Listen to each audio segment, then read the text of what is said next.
Border پہ سب کو یاد ہے کہ ہمارا اس پہ جو تاریخی جلسہ تھا، جو جب تاریخ لکھا جائے گا کہ یہ منصوبہ کیسے روکا گیا، تو آپ کا شہید محترمہ بینظیر بھٹو کی قیادت میں جو دھرنا تھا اس کا ذکر ہوگا۔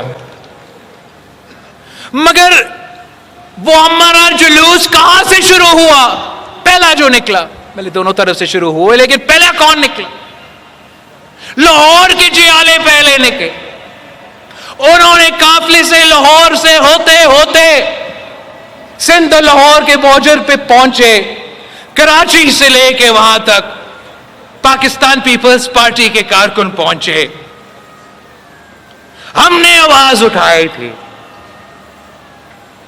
اب بتائیں مجھے کہ وہ کون تھا جس نے اعلان کیا کہ میں نے دفن کر دیا ہے یہ منصوبہ؟ کون تھا؟ یاد ہے آپ کو؟ جی شہید محترمہ بینظیر بھٹو نے، شہید بی بی کو شہید کیا گیا۔ شہید بی بی کی شہادت کے بعد پیپلز پارٹی نے یہ منصوبہ دفنایا۔ تو کون تھا؟ یہاں بیٹھا ہے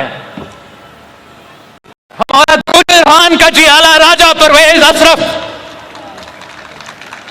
بطور آپ کا وزیر پانی نے اعلان کیا کہ دفن ہے یہ منصوبہ۔ اب کنالز کا مخالفت، بھائی پیپلز پارٹی ہی اکیلا پانی کا منصفانہ تقسیم پاکستان بھر میں اور عالمی سطح پہ لگتے آ رہی ہے کہ کون ہوتے ہیں ہمیں سکھانا؟ بھائی میں موہنجو دارو سے ہوں، ہمیں کچھ اور نہیں آتا، کچھ اور نہیں آتا۔ ہزاروں سال سے نسل در نسل ایک ہی کام ہمیں آتا ہے کہ دریا کے ساتھ رہنا ہے اور کاشت کرنا ہے۔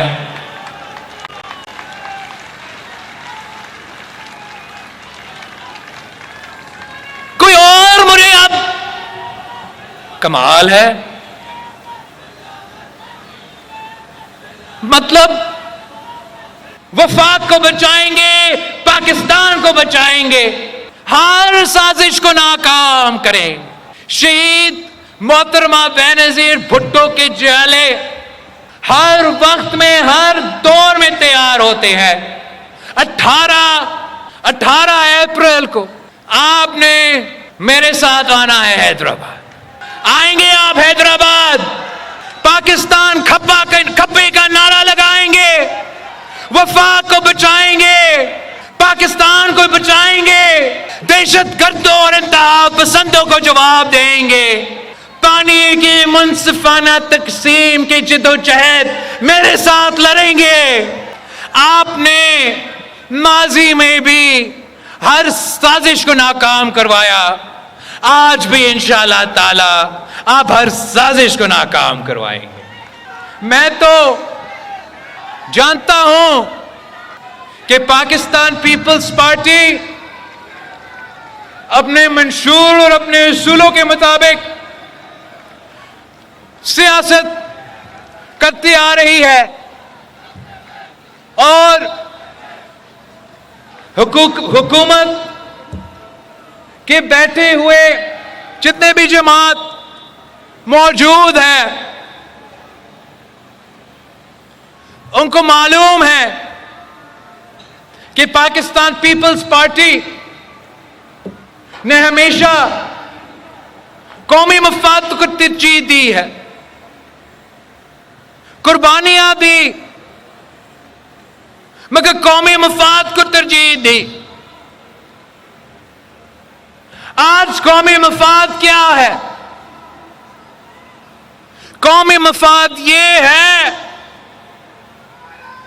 کہ چاروں بھائی کو بھائی رہنا ہے تو یہ جو منصوبہ ہے، جو یک طرفہ منصوبہ ہے، جس طریقے سے اس وقت یہ منصوبہ بنایا گیا ہے، جس میں نیا کنالز انڈس سے نکالنے کا نقطہ بھی شامل ہے، ہمارا مطالبہ ہے حکومت وقت سے، وزیر اعظم سے کہ سنو، سندھ کے عوام کا آواز سنو، جنوبی پنجاب کے عوام کا آواز سنو، پنجاب کے عوام کا آواز سنو۔ پانی کی منصفانہ تقسیم ہمارا حق ہے۔ ہم پاکستان کھپے کہنے والے ہیں، ہم چاہتے ہیں کہ ہر وہ پالیسی جس کی وجہ سے وفاق کو نقصان ہو رہا ہو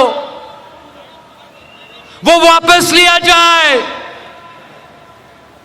تو ہمارا زور ہوگا، ہمارا مطالبہ ہوگا کہ شہباز شریف صاحب، یہ عوام کا مطالبہ ہے، یہ میری بات آپ چھوڑ دیں، سنو یہ کیا کہہ رہے ہیں۔ اگر یہ عوام کا مطالبہ ہے کہ نیا کنالز نامنظور ہے، تو پاکستان پیپلز پارٹی عوام کے ساتھ کھڑی ہوگی، آپ کے ساتھ کھڑی نہیں ہوگی۔ اور میں حکومت کا اس بات کا شکر گزار ہوں کہ آج تک جو ان کنالز کا ایکنک کا اپروول ہے وہ پاکستان پیپلز پارٹی کے اعتراضات کی وجہ سے مسلم لیگ نواز نے جاری نہیں کیا ہے، مگر یہ منصوبہ اب ایسا متنازع بن چکا ہے کہ پاکستان پیپلز پارٹی جو آپ کو وارن کرتی آ رہی ہے، پاکستان پیپلز پارٹی آپ کو ایسے کوئی غیر ذمہ دارانہ فیصلہ نہیں لینے دیں گے جس سے پاکستان کو اور ہمارے وفاق کو نقصان ہو۔ اور پاکستان پیپلز پارٹی کے کارکن سے مل کے ہم ان تمام قوتوں جو وفاق میں دوریاں پیدا کرنے چاہتے ہیں، جو ایک بھائی کو دوسرا بھائی سے لڑانا چاہتے ہیں، ان کو جواب میں نے اور آپ کو دینا ہے۔ شہید محترمہ بینظیر بھٹو وفاق کی زنجیر تھی، تو آج میں اور آپ شہید محترمہ بینظیر بھٹو کے آواز ہے۔ ان کو تو زرداری فوبیا ہے، ہر چیز کے پیچھے ان کو صرف زرداری نظر آتا ہے۔ مطلب جو فکر نہ کرے، میں وہ بات تو نہیں کہوں گا، مطلب ان کو تو اتنا خوف ہے صدر زرداری سے کہ نیند میں بھی صدر زرداری خواب میں آتا ہے، ان کو اٹھتے ہیں تو وہ چیختے صدر زرداری۔ اور یہ اب آخر سیاسی یتیم ہے، اور صدر زرداری کا ایک پاکستان کھپے کا نعرہ نہ ہمیشہ کے لیے ان کا نا کھپے کا سیاست دفنایا ہے، تو یہ تو ہر چیز میں کیا بتاؤں، سیلاب آتا ہے، قدرتی آفت، یہ بھی زرداری کی سازش۔ وہ شخص جس نے پاکستان کھپے کہہ کے یہ ملک بچایا، وہ شخص جس نے پختونخوا، بلوچستان، پنجاب، سندھ کو وہ صوبائے خود مختاری دی جو تاریخ میں کسی صوبہ کو نہیں ملا، وہ صدر زرداری جو وفاق